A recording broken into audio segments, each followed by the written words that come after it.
क्या बिहार में भी होगा महाराष्ट्र जैसा घमासान? भतीजे चिराग और चाचा पशुपति में क्यों ठनी? किस लोकसभा सीट पर एलजेपी में खींचतान?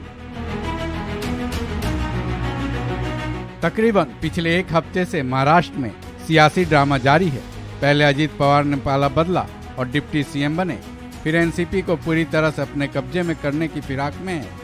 वहीं उनके चाचा शरद पवार अपनी पूरी पावर एनसीपी का अपने हाथ से फिसलने से बचाने में लगे हुए हैं। चाचा भतीजे में एनसीपी को लेकर टसल जारी है, लेकिन लगता है महाराष्ट्र के घमासान की ये चिंगारी बिहार तक पहुंच चुकी है, क्योंकि बिहार के एक राजनीतिक परिवार में भी एक लोकसभा सीट को लेकर चाचा और भतीजे में ही तनातनी हो रही है। ये तनातनी चिराग पासवान और उनके चाचा पशुपति कुमार पारस के बीच सामने आई है। मीडिया रिपोर्ट्स के मुताबिक भतीजे चिराग और चाचा पशुपति के बीच ये टसल बिहार के हाजीपुर संसदीय सीट को लेकर चल रहा है, क्योंकि दोनों ने इस सीट को लेकर अपना अपना दावा ठोका है। हाजीपुर संसदीय सीट को लेकर 5 जुलाई को रामविलास पासवान की जयंती पर जहां उनके बेटे ने एक बड़ा ऐलान कर दिया, वहीं चाचा पशुपति पारस ने भी बड़ा दावा ठोका है। चिराग पासवान ने ऐलान किया कि 2024 के लोकसभा चुनाव में हाजीपुर संसदीय सीट से वो ताल ठोकेंगे, क्योंकि ये सीट उनके पिता की विरासत है। वहीं चाचा पशुपति ने भी ऐलान किया है कि मैं तो हाजीपुर सीट से सांसद हूं। साथ ही उनके बड़े भाई रामविलास पासवान ने हाजीपुर सीट उन्हें दी थी, इसलिए 2024 के लोकसभा चुनाव में वही हाजीपुर सीट से चुनाव लड़ेंगे। चाचा पशुपति पारस ने तो यहाँ तक दावा किया है कि जब मैं 2019 में चुनाव नहीं लड़ना चाहता था, तब उनके भाई रामविलास पासवान ने उन्हें इस सीट से चुनाव लड़ने को कहा था।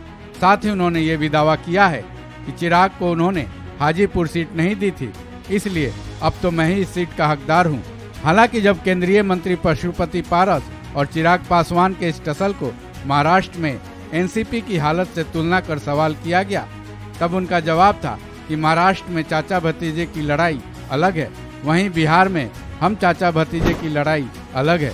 हालांकि उन्होंने ये भी दावा किया कि आने वाले समय में हम चाचा भतीजा एक नहीं हो सकते हैं। इसके लिए उन्होंने चिराग पासवान की वर्तमान स्थिति का उदाहरण भी दिया।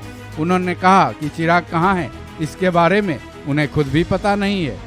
साथ ही पशुपति पारस ने यह भी दावा किया कि जनाधार चिराग के साथ नहीं बल्कि उनके साथ है, जिसको साबित करने के लिए पशुपति पारस ने तारापुर और कुशेश्वर स्थान के उपचुनाव का हवाला दिया। हालांकि भतीजे चिराग और चाचा पारस के बयानों से साफ जाहिर होता है कि बिहार में भी राजनीतिक हलचल तेज है।